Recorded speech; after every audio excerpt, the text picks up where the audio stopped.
បាទសួស្តីម្ដងទៀតអញ្ចឹងយើងមកដល់វីដេអូទី3អូនណាវីដេអូទី3នេះលោកគ្រូនិយាយបន្តតាក់ទងការបង្កើត table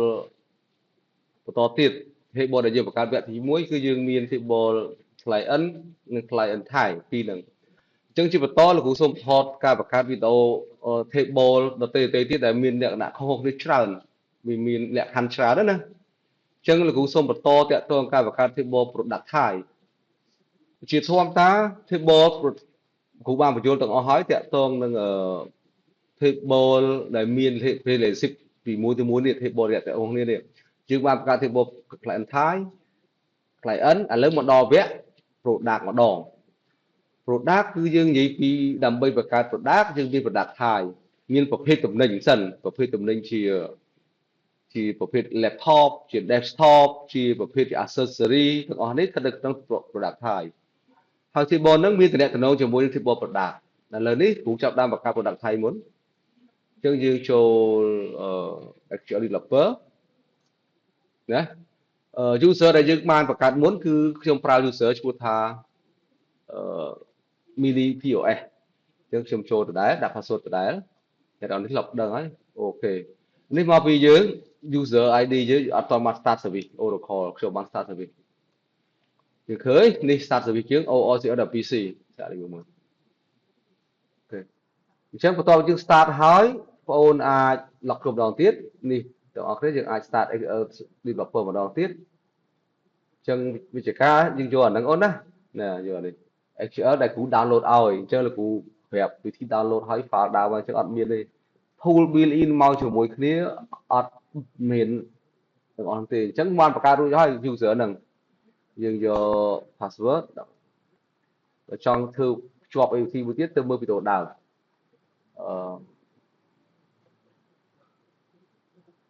អូខេទាំងអស់គ្នាយើងបានបង្កើត table 2រួចទៅហើយគឺ table client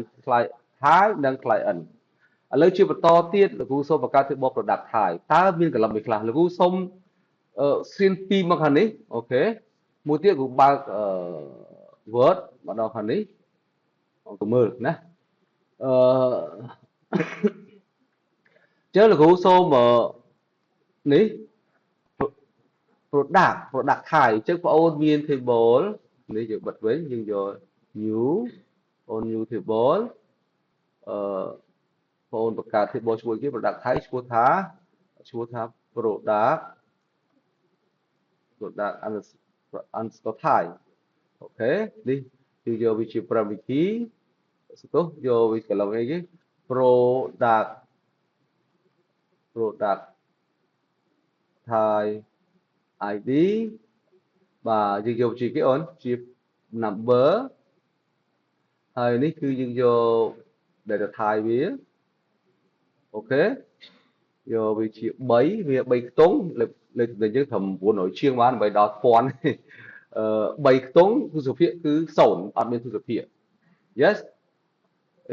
product type product type វាតិច product type វាលេខរៀងវាមិនដែល type ច្រើនទេយើងដាក់3ខ្ទង់ហើយជា primary key វាជាអូតូមែនទេអូនអូតូធ្វើម៉េចនេះបងអូនសូមប្រយ័ត្នទៀតនេះបើសិនតែអូនអត់មានលេខហ្នឹងអត់មានអង្គមទេលេខនេះអង្គមទេសូមប្រយ័ត្នអត់ចុចលើ advance ប្រយ័ត្នណាយក advance បងអូនយកនេះយក auto number យក identify បងអូនយក general identify អានេះយល់ទេណា yes អូខេជាងនេះដែលយើងបញ្ជាក់ខាងមុន start with បើអាច start ពីលេខ100ទៅវាលេខរៀងទី101 100 101 102ទៅហើយបើ increment គឺ increment ម្ដងប្រហែល increment 1យើងដាក់1ទៅវាកើត101 102 103តែផ្ទុយទៅវិញបើយើង start 100បងអូនដាក់2មានថា100 start ដំបូង102 104 100ទៅដូចយើងផ្លោះចណ្ដើអញ្ចឹងយល់តែគ្រូអត់យល់ទេគ្រូយកធម្មតាបន្តមកហើយយើងធ្វើទៀតយើងដាក់ product name product type name product type name យើងយកវាជាគេអូនវាឆាយក50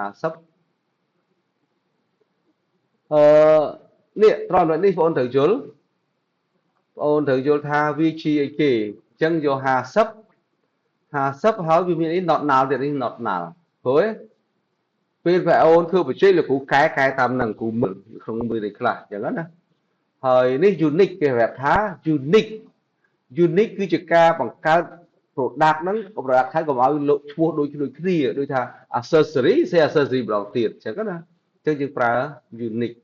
អញ្ចឹងបន្ទាប់ primary ហើយយើងប្រើ unique យើងចុចលើ constraint តោះបងអូនយក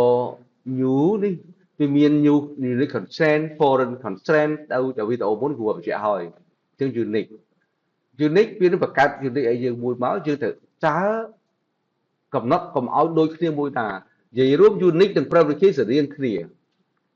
privacy កុំឲ្យវាដូចគ្នាហើយកុំឲ្យទទេដោយឡែក unique អាចទទេបានមិនឲ្យដូចគ្នាទេប៉ុន្តែមិនមែនជា key គេយកទៅប្រើជាមួយដតីទៀតគេkey ដែលគេយកទៅប្រើនៅក្នុង table ផ្សេងៗទៀតគេយក primary key គេទូទៅអញ្ចឹងអានេះទៅចាំមើលគ្រូទេឲ្យសារយកអីគេយក product name product type name yes មានន័យថា product type name បញ្ចូលដូចគ្នាគេអត់ដូចគ្នាទេអញ្ចឹងអូខេទៅអូខេហើយបងអូនធ្វើទៀតចាតើអត់តាន់បានដាក់ remark ផងអញ្ចឹងយើងមួយទៀតយើងកែមួយទៀត edit remark វាបងអូនអាចកន្លែងនេះ remark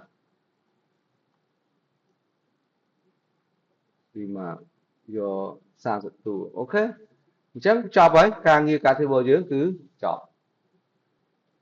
អ្វីដែលសំខាន់គឺយើងតេស្តមួយទៀតក៏បានដែរអូនតេស្តលើ product type អ្វីដែល unique នេះយើងចាំមើលបងអូនយក product type បងអូនយកនេះបងអូនបញ្ចូល data បងអូនបញ្ចូល new product type name ឈ្មោះថា laptop ណាអូខេ save មួយ yes no អូខេឥឡូវដាក់ទី2ឈ្មោះថា laptop ចុះអូ desktop ម្ដង yes ពេលខ្លះយើងបញ្ចូលខុសយើងអាចកែយើងកែវិញអញ្ចឹង laptop គាត់ច្រើនតែថាតិចបើយើងមើលដឹងតែបើយើងច្រឡំចូល laptop ទៀតបានទេអូនអត់បានទេអាហ្នឹងគឺជាអូសេខុស laptop អូសេខុសមែន laptop ទៀតលេខធំតែបើខុសគ្នាមិនអីមែនអត់វាអីតែផ្ទុយទៅវិញ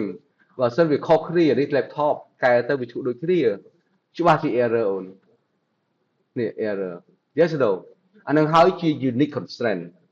គឺជាការ validate data កុំឲ្យវាដូចគ្នាសម្រាប់ column ណាដែលយើងកំណត់វា yes តែបើ prompt key នឹងអត់ដូចគ្នាឬទៅហើយប៉ុន្តែវាអាចទៅបានយល់មើលណាចឹងអាចទៅបានអញ្ចឹងបងអូនអាចនេះយើងអាច save អូអានេះបញ្ចូលឲ្យវាអត់អាចទៅដែរណាឥឡូវយើងដាក់មួយទៀតទៅដាក់អីគេអូន desktop អូមកពី data នោះវានេះ desktop ខ្ញុំដាក់ថាដាក់ចឹងទៅកុំព្យូទ័រចឹងទៅកុំព្យូទ័រអានឹង remark វាអូនណាហ្នឹងហើយហេតុអីអូន product ហើយអូដោយសារនេះក៏អត់តន់ save ដែរហ្នឹងឥឡូវអញ្ចឹងយើងសុំលុបចោលមួយដោយសារ data លើអត់តន់ save ទេនេះ save full ចុះពេលបញ្ចូលទៅវាអត់តន់នេះអញ្ចឹងខ្ញុំចង់និយាយថាមួយទៀតយើង add new ខ្ញុំបញ្ចូលថានេះ computer អញ្ចឹងឧទាហរណ៍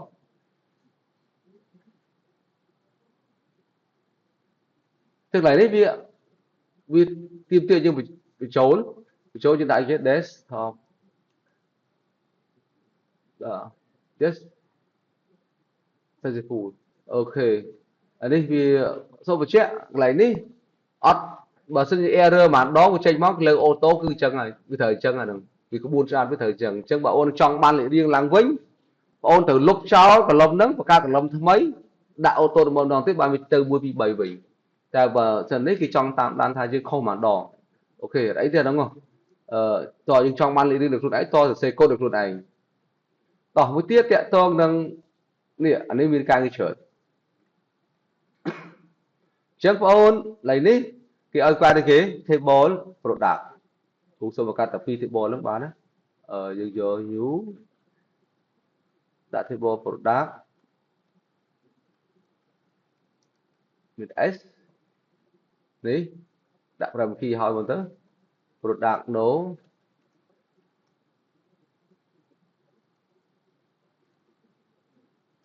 underscore no យកវាពេលនេះគ្រូយកវាជាវាឆាព្រោះថា product no ក្នុង project យើងយកលេខកូដព្រោះ product វាលេខវាអក្សរចូលគ្នាអញ្ចឹងបងប្អូនដាក់20 prime key មួយទៀតយើងយកដាក់ product អញ្ចឹងពេលយើងបញ្កត់កំណត់ column នឹងហើយរួចហើយអូនមើលខ្លួនឯងដល់ទៀតគឺ on number យើងយក number ទៀតយើងយកនេះ6 2អូខេនេះអ្វីដែលយើងចង់បានទៀតយើងយកបន្តមកទៀតគឺយើង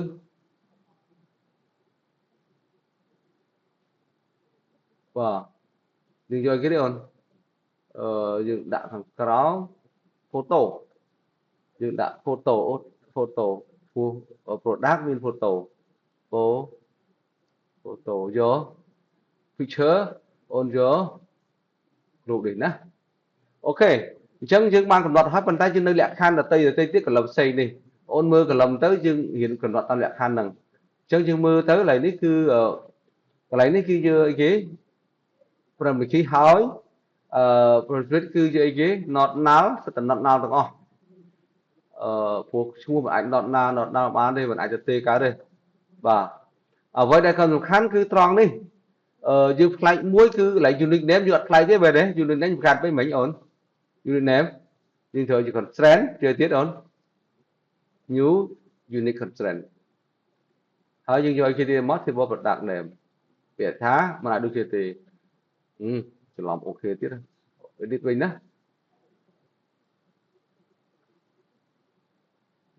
ហើយសំដៅខុសចឹងឈ្មោះ product ក៏ដូចគ្នាទេហើយនេះអ្វីសំខាន់ reference ទៀត reference ហ្នឹងគឺមានន័យថាការ check គេឲ្យយើង product យើងមាន product ថៃប៉ុន្មានរាល់ការបញ្ចូលក្នុង table ក្នុង column product ថៃនៃ table product ត្រូវតែមាននៅក្នុង table product ថៃអញ្ចឹងកន្លែងនេះគេឲ្យ check បងអូនយក consent យកគេមក check foreign constraint យើងយក foreign key constraint អញ្ចឹងពេលនោះ foreign key វាថាវាជា key មួយបើដាក់នៅក្នុង table ផ្សេងអញ្ចឹងនេះ foreign key លើ table ណាលើ table product ថៃវាឲ្យយើងរើសយកនេះ product ថៃមកណា product ថៃមានន័យថាយើងភ្ជាប់លេខ10យោងទៅលើ product ថៃហើយកលំណាពេលនោះវាមានកលំដែលយើងចង់បានហើយយើងចង់បានកលំយក primary key យក unique ព្រោះ product ថៃមាន unique key មួយគឺ name ឥឡូវយើងយក primary key យកមកភ្ជាប់លេខ10គ្នា check គ្នានេះ product ថៃនិងអូសំណួរខុសអានេះយក product ហ្នឹងហ្នឹងហើយយក product អូខេចាទៅណា product link គ្នាតាមរយៈ product ថៃដែរបងសុំទោស link គ្នាតាមថៃហ្នឹងហើយដូរទៅកលំយក product ថៃអានេះ product ហ្នឹងហើយតែយើងយកទោះ associate table product ថៃអត់មានទេ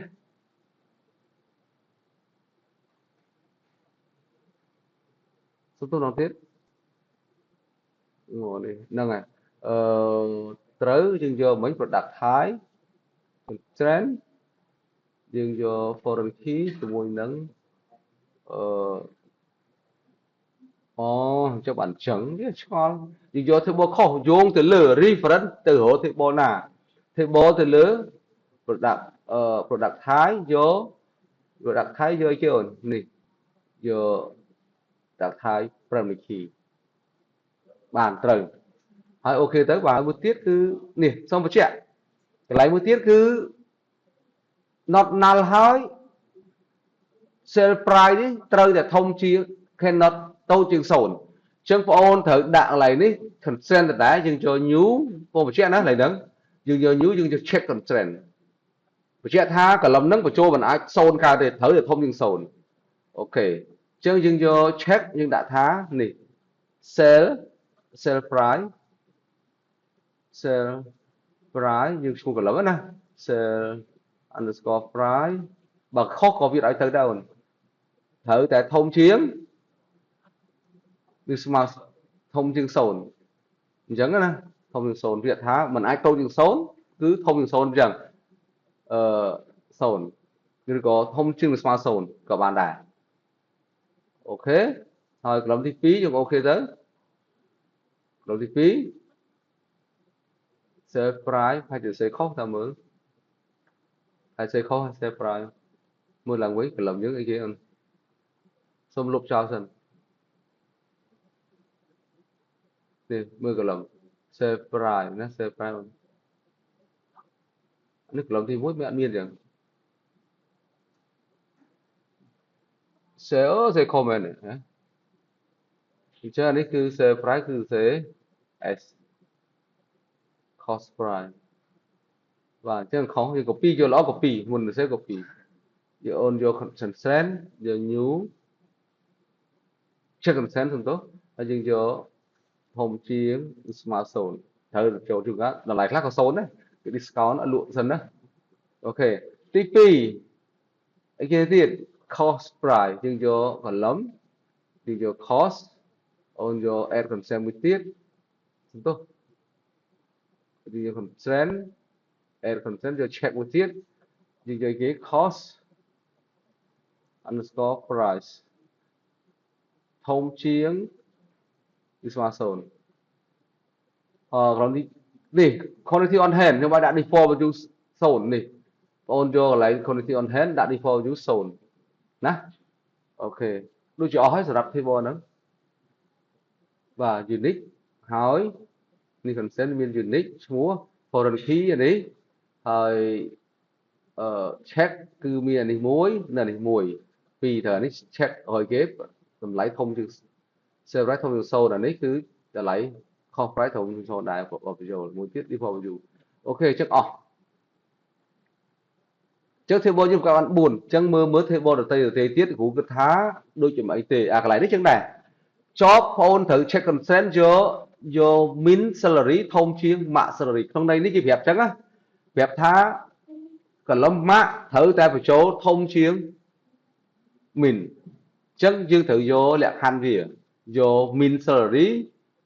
tâu chiên mạ salary chân phi là dương phải chỗ tầm lấy tới tầm lại ní thông chiên ở đây với bán đấy đó anh chỉ hẹn phò bố dương thử mờ và lấy cho các bạn phi thì ball hỏi thì ball tây tiết của cái tha ai được phương luận ai bán của đằng bà hai lời vẹn phải tiền chắc đi for với du tụi anh đi đấy chứ là của xôm chọc video và cả phi thì ball sấn trăm video có của cả thì ball xây tiền cho ọc